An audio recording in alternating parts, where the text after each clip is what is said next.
Welcome to the fourth segment of Bernama Today. We have a very special guest with me today, Dato Mokhtar bin Haji Ahmad Dahlan. Welcome to the show. Good morning. Thank you. Good morning. Well, he's the president of the Justices of Peace in Selangor. And this morning, when I Google or try to find information about Justices of Peace, I found out that in Malaysia, Justices of Peace have largely been replaced by magistrate courts by legally qualified first-class magistrates.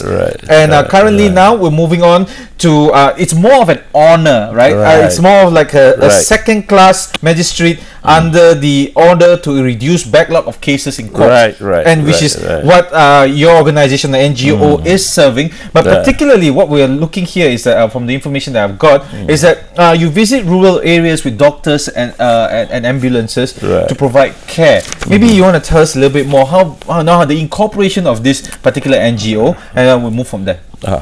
We are actually the JPs of Selangor. We are being appointed by Duli Yang Maha Sultan Tuanku among community leaders who have good track record, reputable, and have done a lot of programs to contribute to the society. So among us are corporate leaders, businessmen, community leaders, and then we are being specially appointed by Tuanku himself. Handpicked by Tuanku himself. So what is our role? Because our country has progressed so much, development, we make sure everybody in the community will have the share of the development progress. You'll be surprised, there are still incidences of poverty, hardship in such a progress country.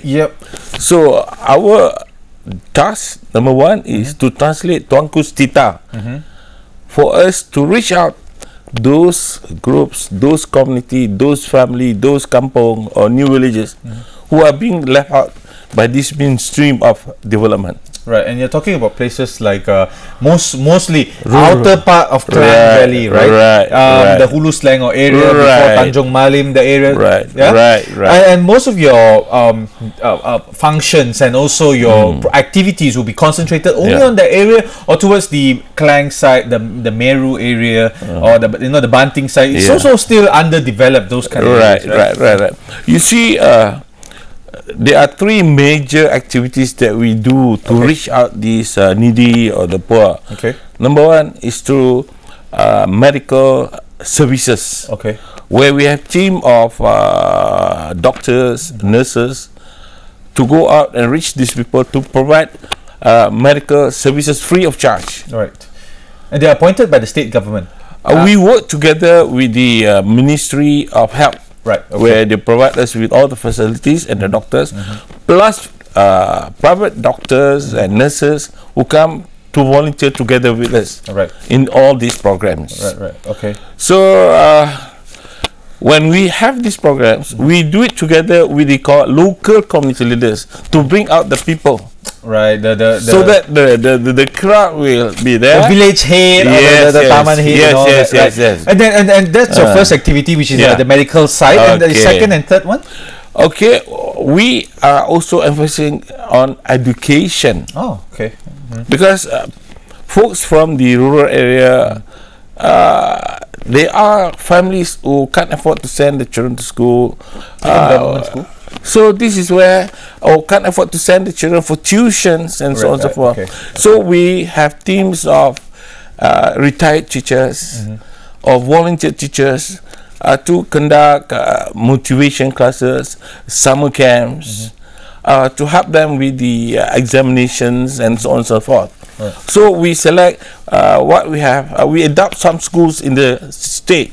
We call it Sekolah Angkat. So we have continuous programs.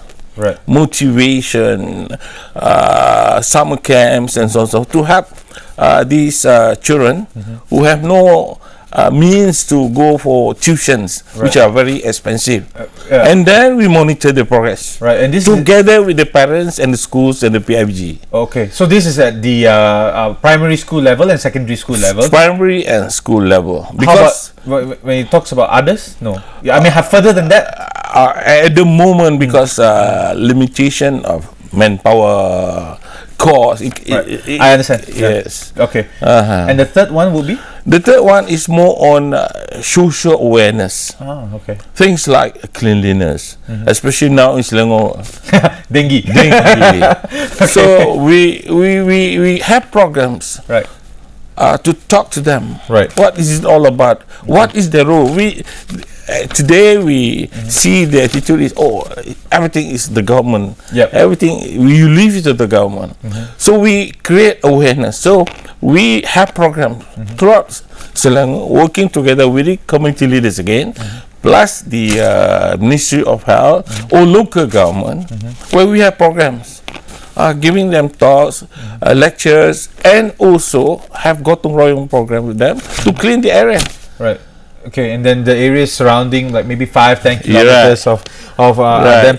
Now, Dato, we actually tried to find a little bit more information about the organization. We can't do that. Maybe you can tell us a little bit more. How can we find out about you? Okay, very good.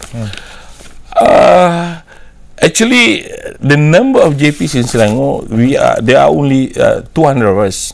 You see, we have a lot of programs, community programs. Right. So what do? We need volunteers to help us, especially the young generation, professionals, to come out together to help the community. Right. So those who are willing to come out, welcome to be our volunteers. Please reach out this number. Okay.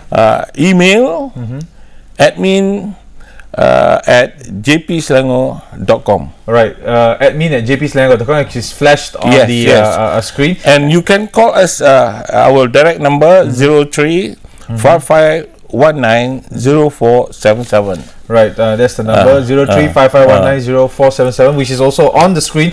And your website, JP? Our website, www.jpselangor.com. Right, and that's where you can actually find out a little bit more about JPs. Now, that's because see, we can't find information, and that's why we're asking firsthand what's the information. But let's talk to us a little bit about your future plans. What's the growth of JP? I understand from 2010, which I saw the report on newspaper, where you got about 140 volunteers, and 4 years down the road, you say that you have about 200 over now, so which is a good progress, about 20 a year. But we're looking also at your future plans. Before people are actually volunteering, they also need to know, like, what am I going to do? You know, the direction. Okay. You see, as I have said earlier, we have Kampung Angkat comprised of Malay traditional kampung, new villages, and Indian settlement, where we go out continuously throughout the year. And then we have schools, which are our school Angkat, Sekolah Angkat, where we also program throughout the year. And we have homes, which are our homes Angkat, old folks home and so on and so forth. So every weekend, we have a service center in all the districts. You see? So to implement these programs, we need the youth, the young generation to come out, to be involved, to register. So we have volunteers from universities, we have volunteers from colleges, we have volunteers from youth. So, but we need more. Because I think it's the responsibility of young generations to instill this kind of volunteerism spirit, so that our young Ahmad Berhormat Parliamentary has introduced this volunteerism spirit. So I think it's the duty of everybody. If every young Malaysians have this kind of spirit, I think everybody will share the benefit of progress and growth in the country. But how long has this association been around? It has been established since 1990. Which is about 14 years now, yes, right? No, sorry, 24 years altogether. Now, I'm just wondering, in the 24 years, I'm sure that a lot of things have happened, and you have taught a lot of people, you have helped a lot of people. Don't those people that you have helped come back to help other person? They've went through the same thing. You understand what I mean, right? Definitely. I'm so happy to see those that we started with them when they are secondary school. Now some of them are already graduates. They are professionals. So they come and join us when we go down to the kampongs and new villages on the Indian settlement to help. One, number two is the more important thing is to give motivation to the secondary schools or primary school students. You see, I'm a son of a rubber tapper. I can make it. Why can't you? If you work hard, you will be able to achieve your goal, to be professional or whatever their dream is. That is very, very important to me. The contribution from those who go through this process and come back together with us. But Dato, just personal question, in your point of view, right? When you look at the rural indigenous people, they've seen successes with some of there's a history of success, you know? There's a role model to follow. The thing is, why is it because of how they were brought up, or is it because of mentality wise that they're still there wherever they are? Is that the issue? Because you see, 24 years down the road, there are still people that have grown, there are people that had their own families, and mentality could change. But why are still people there? That's my question. Yes, that's a very pertinent issue actually. The backdrop, the scenario is all equal. Opportunity is equal. Exactly. But what makes it different? To me, those who make it is those who have vision. Right. So those that got dream, then if they work hard to achieve their dream or goal, to make it materialize, they will be successful. So our duty in general is to make sure everybody, especially the young generation, especially those in the countryside or kampongs, new village, make sure they have dream. Right. And then they always say that, you know, I'm my father's son, or you know, like father like son, like mother like daughter, kind of thing. But you see, mom, daughter, father, son, still stuck there. But you know, moving on from there, and how do you? But you see, today you compare to my generation. Okay. With all limitation, number of universities limited, number of opportunities limited. But today, opportunity is there everywhere. It's better you seize the moment, take the opportunity. So we got to teach them to be courage, to see opportunity, and work hard to achieve the goal, to be successful in life. So it actually is a duty of the community, the parents, the school, the society, to bring about this dynamism in each everybody in the especially the young generation. Right, and the concentrate currently that the JPs are doing in Selangor, also the young generation. How about the middle class? You know, as we are. We're not economically, we're doing quite okay. I want to talk about no job, got job. But sometimes people don't want to take up the challenge. Okay, the issue there is attitude. Yes, and that's what I was trying to get to you from the first time of the show. This is where we have got to have seminars, program for them to socialize, to open up. Do you have a hand-holding session? Oh yes, we do. But another subject I think which is very crucial today is harmony. It's very important for us to be successful. We must maintain this harmony between races, Malays, Indonesian. That is the principle. That is the foundation of success. Right. So among the young nation, we must make sure we safeguard this, the existence of harmony, tolerance in the society, where we can bring about more progress and development, where everybody will enjoy the benefit. This is very crucial, where most of our program, all our program, gotong royong, sekolah angkat, or motivation program, we make sure the participation will come from all races and all backgrounds. Right. Dato, just want to double check with you on the people over there, the demographics of people. What do they do mostly? You know, are they farmers, or are they people that are in the most involved in agriculture segment, or manufacturing?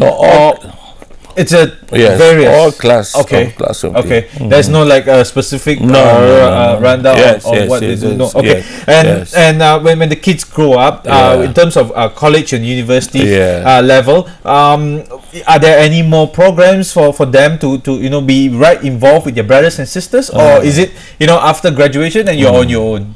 You know what I mean? Well, yeah, I know. But then what is important is the feeling of responsibility towards their peers, towards the family, towards society. That's very, very crucial.